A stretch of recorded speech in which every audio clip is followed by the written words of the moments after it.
Hello everyone, welcome to GGN. Today is Friday, June 29th, 2012, and I'm Darko. This is my website, ggnonline.com.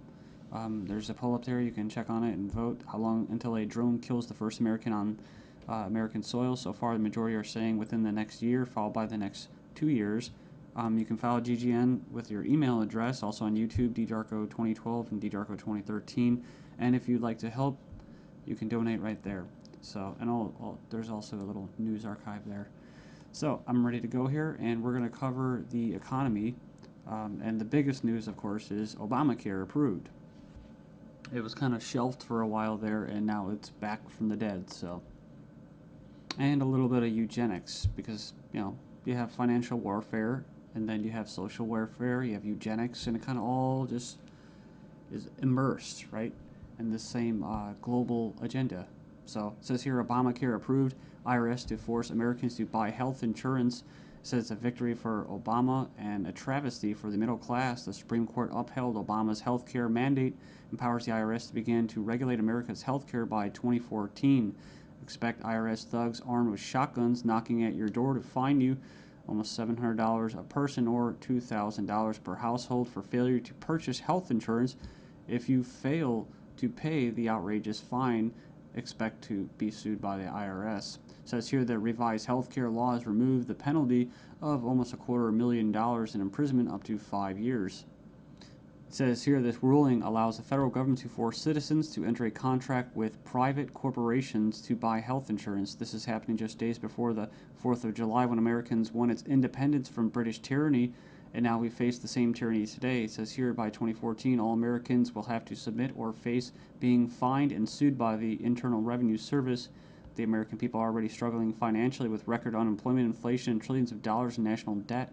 By the time health insurance becomes mandatory, the middle class will be financially bankrupt. This is the reason why the military and police are preparing for martial law in the U.S. streets, says because people will revolt against the system that has basically turned people into financial slaves. So it says here that they're conditioning Americans with checkpoints and speed traps, army drones to spy on us. We're going to cover all this, rolling out the tanks and putting military goons on residential streets to prepare us for what is to come in the future. It says here the Bilderberg Group discussed in Spain about wanting to level America into a third world impoverished nation where we're all poor under world government dictatorship. It says here soon the Americans' standard of living will drop significantly, and it won't just be the standard of living, it will be their age of death, right? Their basically the average lifespan. It says here services will be cut. We're going to get into that too, death pathway and stuff like that. Taxes will be increased until we become so poor that we are unable to fight, and resistance will be futile. As Americans issue split decision on healthcare ruling, nearly 2/3 believe politics played too great a role. So it says Americans are sharply divided over Thursday's Supreme Court decision on the 2010 healthcare law, with 46% agreeing and 46% disagreeing with the High Court's ruling that the law is constitutional. Then you have from the Daily Bail, Obamacare complicated. Check out the flow chart.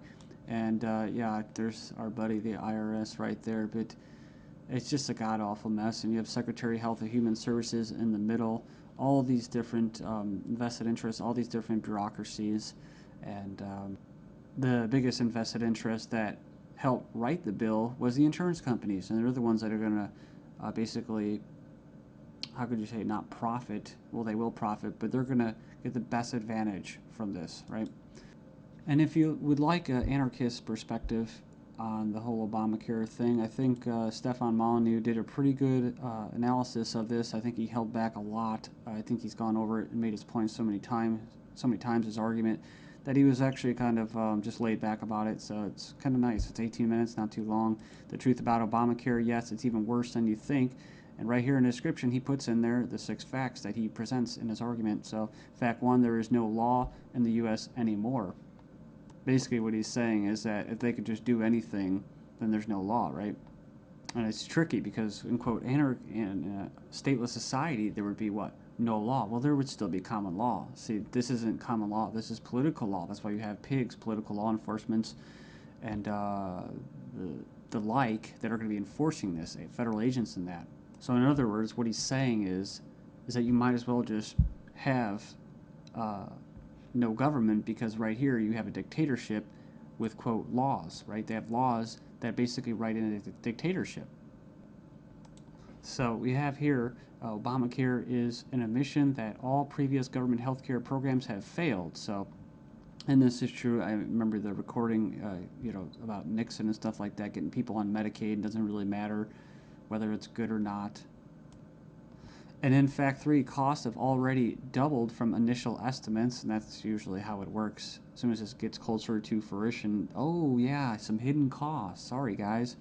Fact 4, 70% plus of healthcare issues result from individual choice.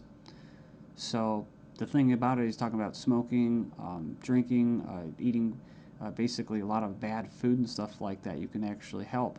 But a lot of these people that are going to, quote, benefit from this are not going to be doing anything to help their own health, right? So it says here the inability to discriminate on pre-existing conditions is an essential driver of healthcare cost. So I think what he's saying there is it's not very free market. It says here that the fines for non-compliance are destined to rise enormously. We have 15 reasons why the Obamacare decision is a mind-blowing disaster for America. It was actually, it says here it was voted 5-4 decision to uphold the vote. And it says here, the bill, it says here the swing vote was Chief Justice John Roberts, who was appointed by George Bush, W. Bush. And not that you'd have any confidence in the judicial system as it stands, just based off past history and their track record. It says here, after the vote today, it is hard to have any faith in the U.S. Supreme Court. I guess they're saying because he was quote conservative. According to the Supreme Court, the federal government has the power to force you to buy private goods and services. And it goes on and says here that it's another step away from individual liberty, another step towards a nanny state. I hate that word. But it says here IRS is now going to be given the task of hunting down and penalizing Americans.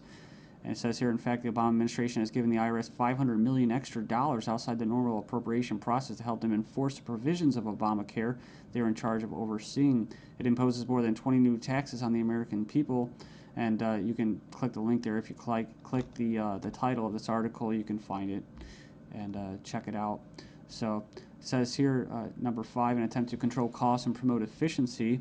Obamacare limits the treatment options that doctors and patients can consider. In other words, the death pathway, right? The British system, this is likely to result in a decrease in life expectancy. That's what I was talking about in the United States in the beginning of this video. So yeah, it's going to send health insurance premiums soaring, especially for younger Americans. And, it's going to crush small businesses, as they say. And number 9, Obamacare is going to make the emerging doctor shortage in America a lot worse. So hundreds of thousands of doctors are leaving the medical profession because of this. It says here it's already forced the cancellation of dozens of doctor-owned hospitals. And it says here that the following is one example from the Alliance Defense Fund. It's an insidious little provision. It says here, did you know that this bill, you'll have to pay for life-saving drugs, but life drugs are free. So 100% free. If this plan were really about health care, it wouldn't be about, it would be the other way around. So yeah, it's like robbing from the future to pay for the living. So and it just turns into a god-awful mess. It's not even just politics, it's generational.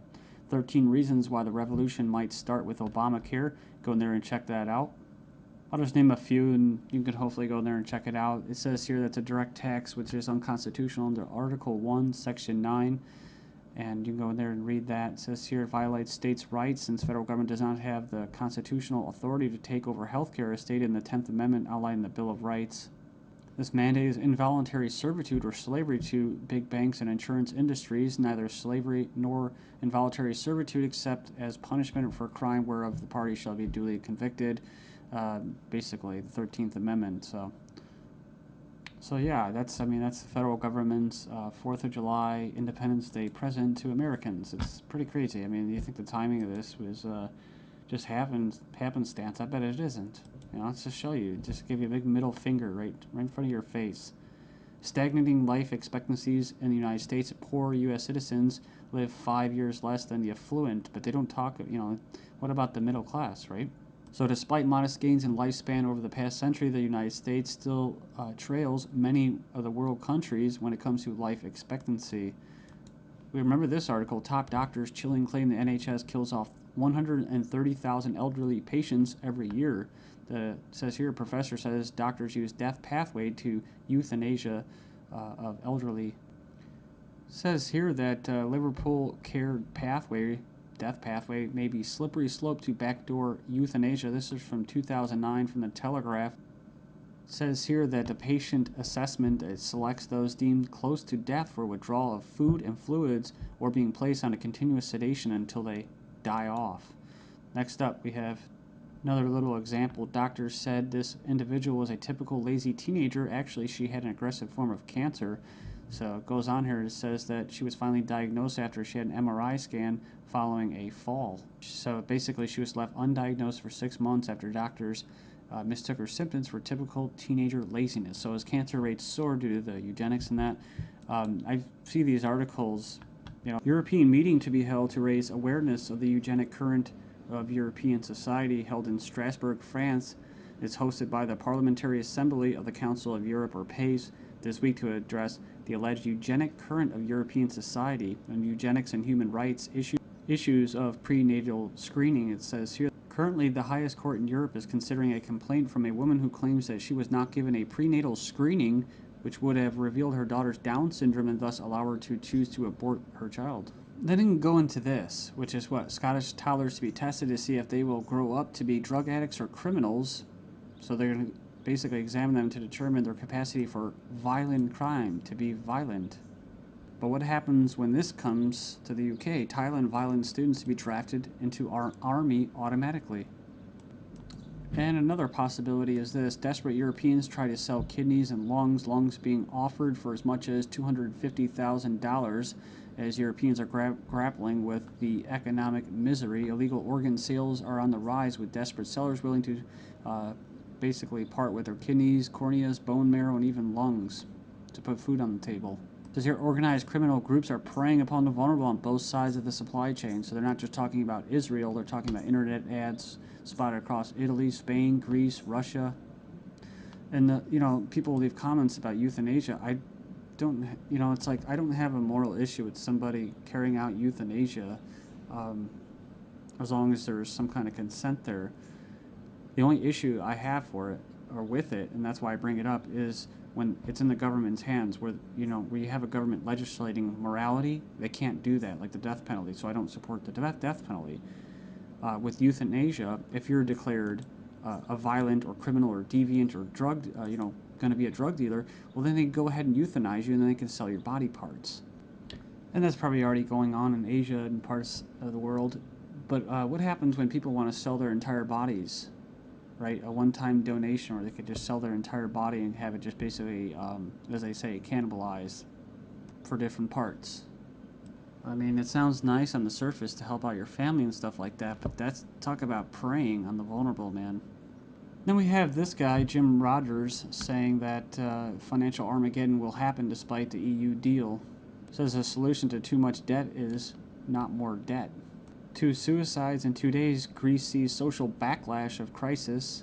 I guess basically they leapt to their death. One of them was a 70-year-old man who jumped from his flat after a court clerk stopped by to issue him an eviction notice on Friday. 17 reason to be extremely concerned about the second half of 2012. Look at this. The IMF research paper showed banking crisis is far more likely to start in September than any other month.